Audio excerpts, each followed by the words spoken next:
Let's bring him out, Mr. Bronson Pinchot.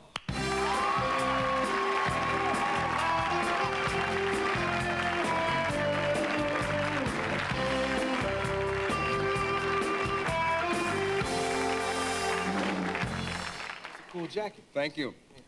How you doing? I'm doing good.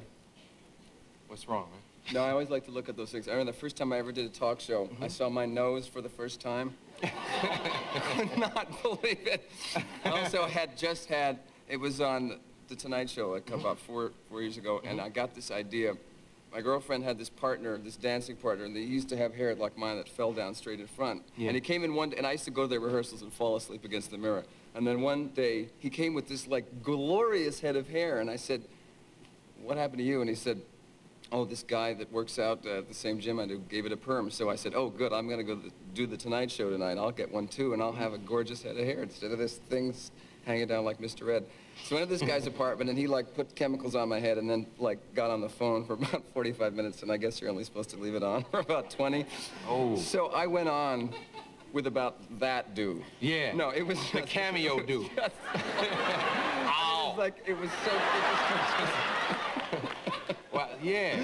So anyway, but I turned around to this. I mean, she said, "And now we're gonna watch the clip." And I turned around, and there was this sculpture sitting there with this thing in the head, and my forehead started about here. Anyway, so I always like to check it out. Well, it's back to normal now. How keep Balky fresh? Oh, yeah, I wanted to ask you that. Yes. They're waving at us. Because I wanted to start right there, because I do this every night. Yes. And I enjoy it, and I guess that's how Your skin looks very good, by the way, because I always, when I watch this. Thank you. Let's switch seats. No, isn't it? I mean, you've done talk shows like as the performer before you did this. And isn't it funny because you end up and you meet a lot of people for the first time like on the air. Like I've never actually met you before, even though we have been on a plane together. Yeah, you which we'll talk about later. But I forgot to clip these, so you didn't get the full effect. When I grabbed your arm, it popped loose. Did you? Yeah. Okay. But isn't it? It's funny because you walk on. It's like, oh, hi, there's Arsenio Hall. I saw him once while I was sitting in a hotel room, and then you're here. Yeah. And I'm meeting you for the first time here. It's interesting, isn't it? Yeah, because I watch you all the time, and I've seen you in movies. I saw you before. Most people paid a lot of attention to you, you know? Oh, really? And, yeah. No, really. Now, how many remember him? What was the movie you did? Risky Business. Risky Business. How many remember him? Oh, you do? Okay. Oh, come on.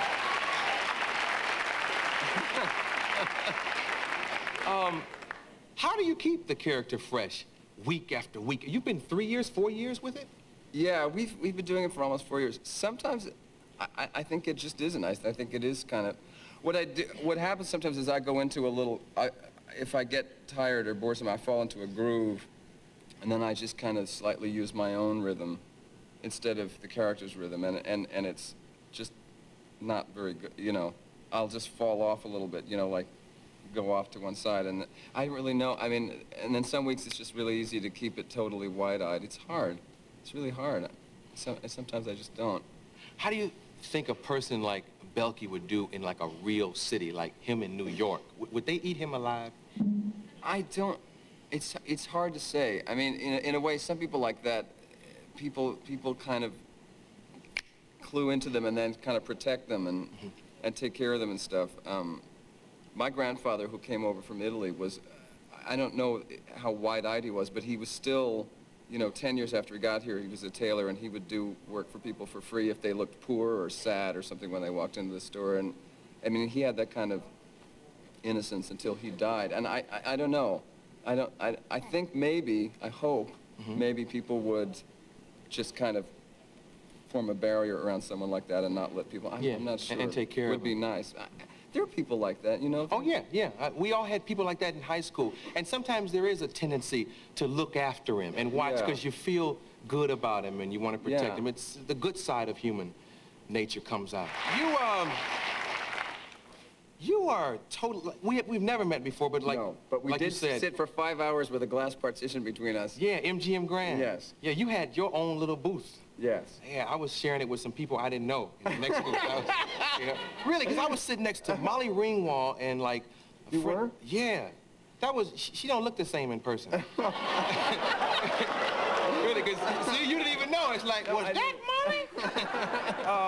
Yeah, but we didn't get to talk or anything. Observing you, you seem like a totally different person than you really are. I read your bio, a lot about you.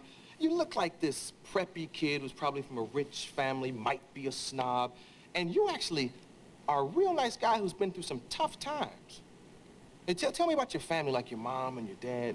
Well,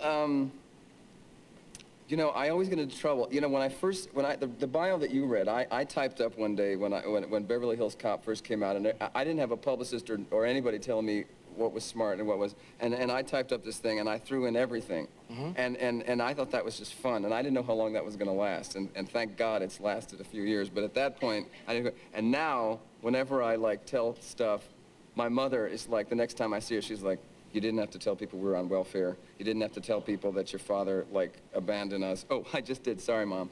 But anyway, Now, see, you don't look like a welfare kid. I don't see you at Devon's with a food stamp. Oh, listen, talking about food stamps, when I was little, I had this friend that lived up, in South Pasadena, there's a kind of a, you know, a poor section, and then there's a fancy section up in the hills. They just call it the hills. And we lived next to the railroad tracks, like about 5 feet from the railroad tracks. And this friend of mine lived up in the hills. And my mother, you know, had food stamps, and she went to the Market Basket, which was this store we used to have in town, and she was online behind his mother.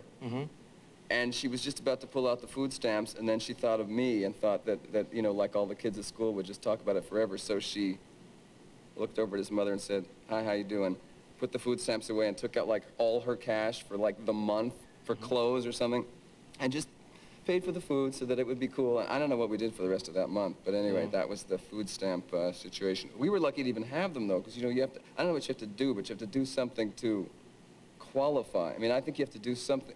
You can't get it right away, so I don't know what we did until those came, but that was the good part. See, as a result of a lifestyle like that, you and I have something in common, where you grow up and you find yourself in a position of being successful, and your mother is really your idol, you know, not Stallone, not Gandhi, but your mom, you know? I didn't know where you were going with that. That's pretty funny. Because I remember the times when she worked 2 jobs and went to school at night and all that kind of stuff, and I remember her first pair of shoes, because she had such thick, oh, she is gonna kill me.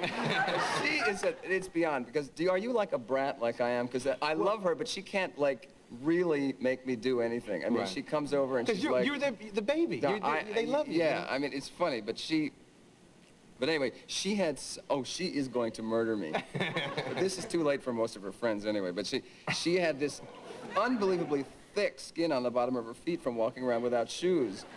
And when she...